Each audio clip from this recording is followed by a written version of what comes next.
Starting your own financial services firm can be a daunting prospect for entrepreneurs willing to compete against Canada's big banks. Som Seif has done it twice. Som Seif is considered a maverick in Canada's financial services industry. He left a lucrative career in investment banking with RBC to pursue his own Bay Street venture. In 2005, armed with only an idea and a laptop, he created Claymore Investments. It was a game changer for Canada's bank-dominated wealth management industry. Hi, I'm Som Seif, president of Claymore Investments. Within 7 years, he built the low-cost exchange-traded fund company into a household name with more than $8 billion in assets.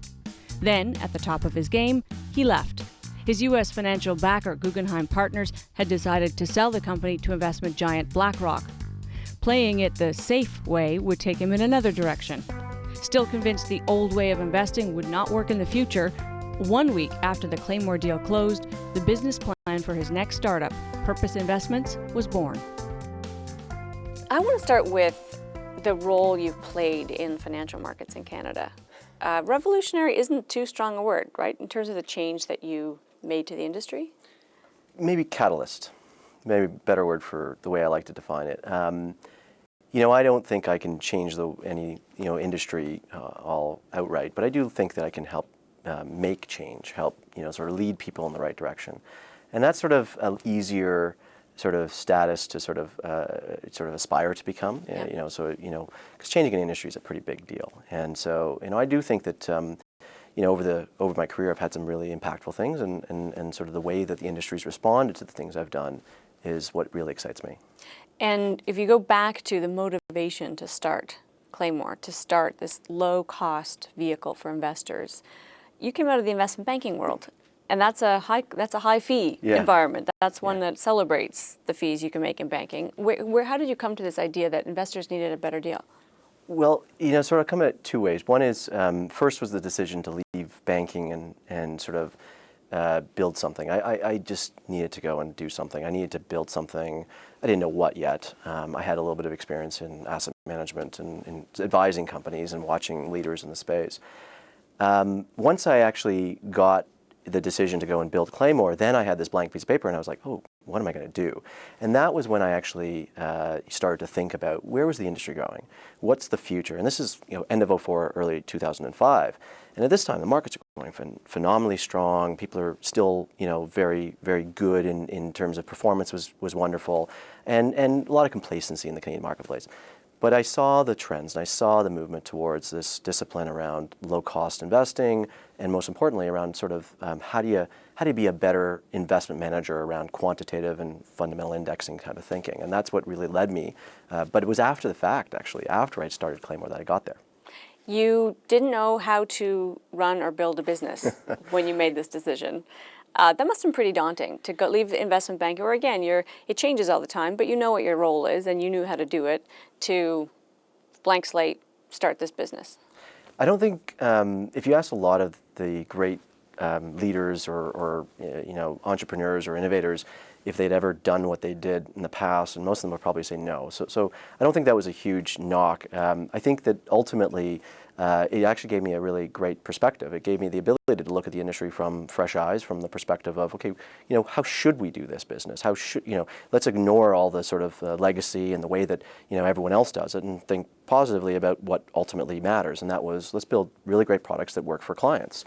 And the hard part, of course, was managing and starting a business from zero, and then also on top of that is all of the things that go along with managing a business. That's the daunting part that we don't pay attention to. And I'll tell you, look, you make a lot of mistakes in any career, in any business, in any startup. There's a ton of mistakes made. But I think it's all about how you recover from those mistakes is what really defines you, and that's what I think I'm most proud of ultimately from the years. As you were learning, though, and making these mistakes, you also became the face of the company. Yeah. Was that a conscious thing, or did it just kind of, because people will say, hey, there's the guy from the plane. Yeah. You were in the commercials for this. Yeah. How did that come about? It became conscious. So I've always believed a business needs personality. And if you look at some of the iconic brands that we all love, they're associated with often an individual. Some, Howard Schultz at Starbucks, Steve Jobs, at Apple. I mean, these are individuals that both have an identity to themselves and an identity to the business that they represent. And I think that really helps people associate with the business better. And I think in investment management and financial services in general, one of the challenges, it's a very self-centered, very cold industry. And to me, it was very important to sort of make people understand that this is actually an individual. This is a business that's run by real people, and that you can call me anytime. You can talk to me. You feel like you actually know me. And I think that's one of the most important things I think the industry should start to aspire to become better at, is create a warmth and an actual a human element to the business itself.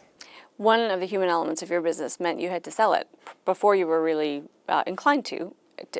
Talk about how that came about. You weren't really ready to retire at the age of 35. Yeah.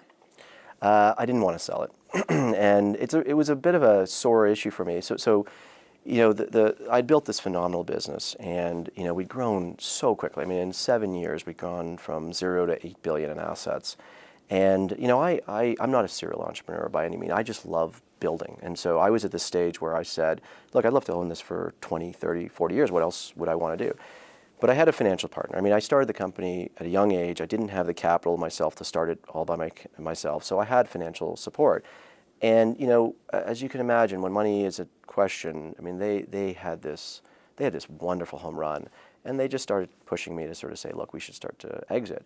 I tried really hard to be the buyer of it, but in the end of the day, it became a very competitive process, and we got to a price where it just made more sense to be a seller. There wasn't a whole big gap between the sale of your company and the idea that you would start another one. Yeah. So when the sale happened, I had a pretty big chip on my shoulder. As you can imagine, it was hard to sell your baby. My immediate reaction was, okay, start tomorrow, like get going. Now I had a little bit of a non-compete, but I ultimately knew exactly what I was going to do again, and it actually was the direction I would have taken the business if I hadn't sold it. But I just had the chance to start over with the blank piece of paper and build it. But I was a little bit wound up, and there was a gap, enough of a gap that allowed me to go and travel and spend time and actually get away. And it was the best thing I ever did in my life, because I think if I'd started the business right away, I probably would have failed. Giving the time to get away and actually reflect and make sure I was getting into it for the right reasons was really important to me. What is different about purpose than your previous business?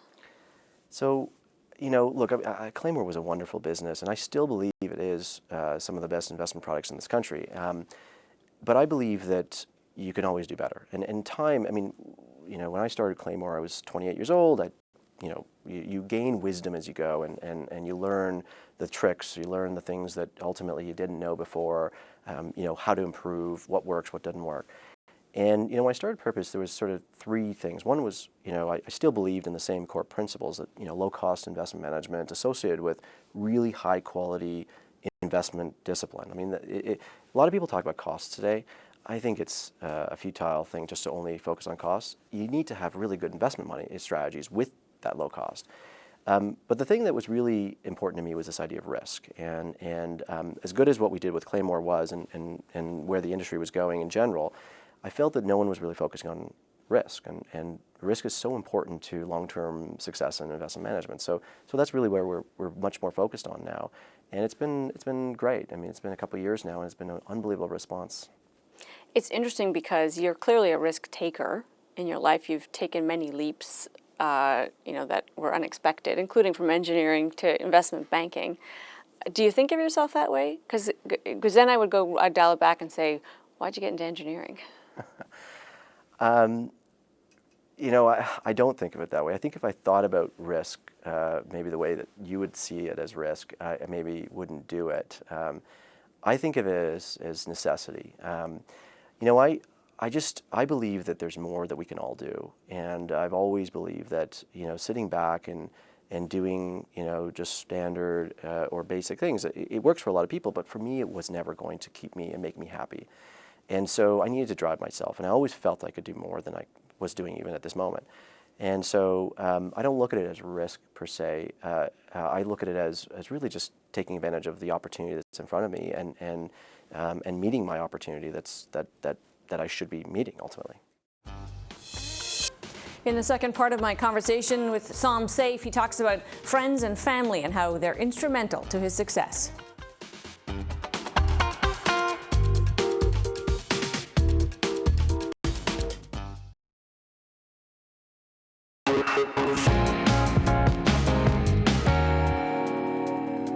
Champion water polo player, patron of the arts, philanthropist, any one of those would be a career for most people. Som Seif has managed all three roles while building two startup firms.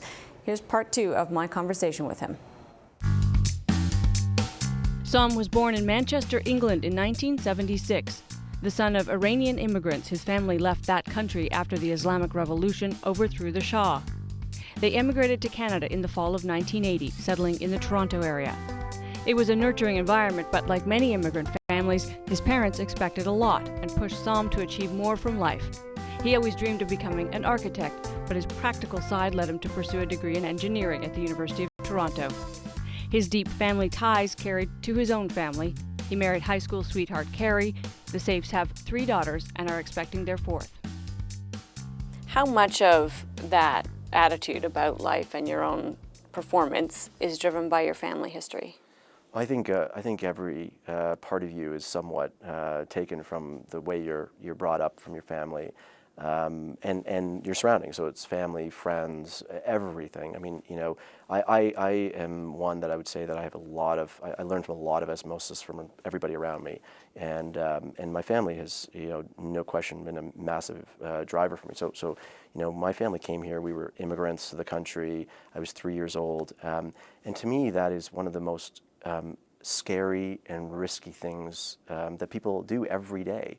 So my father and my mother picked up and moved from a country and came to Canada with nothing, you know, with a hope for a job prospect and 2 kids, and made a life out of that. And you know, that scares me more than what I do every day. And I think that actually has driven me in many ways to recognize that, look, I mean, I've been given this wonderful opportunity. I live in one of the greatest countries in the world, Canada, and I've been educated here. I've gotten, you know, more opportunity. Just by virtue of me being in Toronto and being in Canada, I've actually gotten into a better, you know, probability of success versus where my other paths might have taken me. And so, you know, if I don't take advantage of that, then you know, shame on me. Almost a sense of responsibility? Absolutely.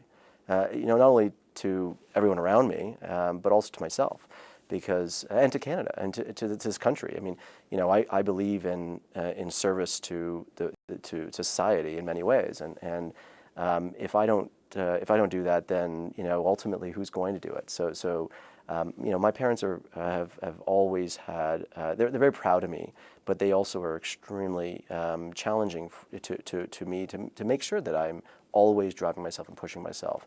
And I think that is just something that, you know, it's you're born with it, and it's embedded in you. One of the things that seems clear, because you have this habit of putting yourself in situations where you don't really know what you're doing, at least at the beginning, is you must seek out teachers. You must seek out people that you can learn from. Mm-hmm. Who are some of the most important? Is there one or two that stand out as sort of the most meaningful in your life? I have some wonderful, I wouldn't call them mentors, but just people that I think highly of. So you know, look, I mean, in my life, you know, my family, I have this wonderful support network of friends, my wife, and you know, just everybody around me is just unbelievably amazing in helping me think. And you know, a lot of people lean on that. I actually rely on it in many ways to help me think and to ground me in many ways. But there's people like my older brother, who's just such an overachiever in my life, and actually always was a huge muse for me to be able to sort of talk through issues. When I was going through the sale of Claymore, he and I were on the phone. He lives in San Francisco. He and I were on the phone every single day, at least once, if not twice, just talking about the stuff that I was dealing with, and you know, the ups and downs I was going through, and how to think through the negotiations and the opportunities and the challenges. Hugely valuable to me. But I haven't sat on anybody's lap per se, but I have had wonderful people around me. And you know, in the industry, I'd say, you know, one of the great things, advantages I had early at Claymore was I got in and close to a gentleman named Rob Arnott. And Rob is one of the most amazing individuals in business, in finance. He's just a wonderful individual that everyone should read about and know about. But I got very close to him, and he actually opened his network up to me. And these were people like, some of the Nobel Prize laureates in finance and economics, and just, it's people that we all read about. And I got to sit and spend time with them because of my relationship with Rob. And that opened up massive, sort of thinking and opportunity in the way that my mind would sort of move. You're obviously you're willing to work really hard, and you've worked really hard to build businesses and careers. And I understand that something shifted a little bit with purpose, that your kind of life balance is in a different place. Yeah. Well, look, I think there's no way that I would ever not put huge effort in everything I do, and I still am one of the hardest working people in this business. I'm not the smartest guy. I mean, I didn't do extremely well in high school or university. I wasn't the best. I didn't get the best grades, and so I've always believed that effort is as important as anything else. And so I'm going to work harder than anybody else. With Claymore, I mean, I worked investment banking hours. I mean, I would be there till 3 a.m. consistently. But now, like after I sold the business, one of the things, I still have that same passion and energy, but I also want to be home. I have a wonderful family, wife and kids, and I want to tuck them in. I want to be there. I'm not there every night. I'm not there every day, but I want to be there more often. So what I needed to build purpose was a better support system. I have a wonderful team, whereas with Claymore, I started with just a handful, myself and 1 or 2 other people as we started the business. With purpose, I actually started with about 8 people right off the bat, because I needed more bodies to help me build this thing from the beginning. Is there also something in your background that could be a message to young people who can be very singular in their focus on achieving in business? Whether it was water polo right through school or the athletics you do or community giving, that being well-rounded actually will help you in business? No question. I mean, I think that so much of a career is based on luck. You got to have skill. You got to put a lot of effort into it. You create a lot of luck, but luck ultimately does have to happen. And I think if you went through anybody who we all look at now and say, wow, look at those careers that they've gone through their career, every one of them can point to a lot of periods in that where there was huge luck. But at the same time, with that, you can create a lot of luck by being more engaged in the things around you, and whether it is social related stuff, community related stuff. Being a one singular minded person isn't going to get you. I mean, the smartest person they'll solve some of the great world problems potentially, but I also believe that if you want to be a great leader, you have to have wonderful experiences beyond just being smart. And one of the things that I did early and I remember my parents used to somewhat criticize me in high school about this. When I started playing water polo, my marks didn't drop per se, but they used to, just to give you an example, my mom, I used to come home with, let's say, an 80, and my mom, and I'd be really proud of that, and my mom would say, where's the other 20? So that was the kind of household I lived in. But one of the things that, they used to say to me all the time was, look, are you giving up something? And should you not be focusing on your studies versus playing water polo? And I used to say to them, look, I mean, I'll do well in school, but I'm willing to give up 5 or 6 points on my grades to do this, because it's important to me. It makes me a better leader, a better team person, a better individual and the characteristics that are really important in life. And I believe that's in everybody should be thinking about this. And I'm going to guess your parents have come around to that way of thinking by now. Well, I've got a lot of stories about them, but they're very proud of me. I remember when I first got my RBC job, I walked into my parents' bedroom late at nighttime and said, you should be really proud of me. And I think they finally first said it to me. But no, they're very proud of me. And my parents are very conservative in the sense that my dad, coming to, as risky as it was to come to Canada, he worked in the same career his whole life, and my mom always used to make fun of him a little bit about that. But every time I told him I was going to do something, like when I decided to leave RBC, and I'm a young kid making lots of money. My first year, I think you make significant capital, and when I told him I was leaving, and he was like, I can't believe you're not happy, and I just said, look, I need something more. And when I sold Claymore, and actually the company who bought us, BlackRock, actually offered me to stay on and run the business. They offered me a whole lot of money. And I said I didn't want it. And he said to me, I can't believe you're not going to take that. I said, because I need something more. And to me, I've always proven them wrong about the idea of sticking to it. And I think they appreciate that I've made the right decisions. All right. We got to leave it there. We appreciate your time. Great. Thank you, Amanda. And that is tonight's exchange. Thanks for watching. Stay with the network. Ian Hannah-Mansing is coming up next.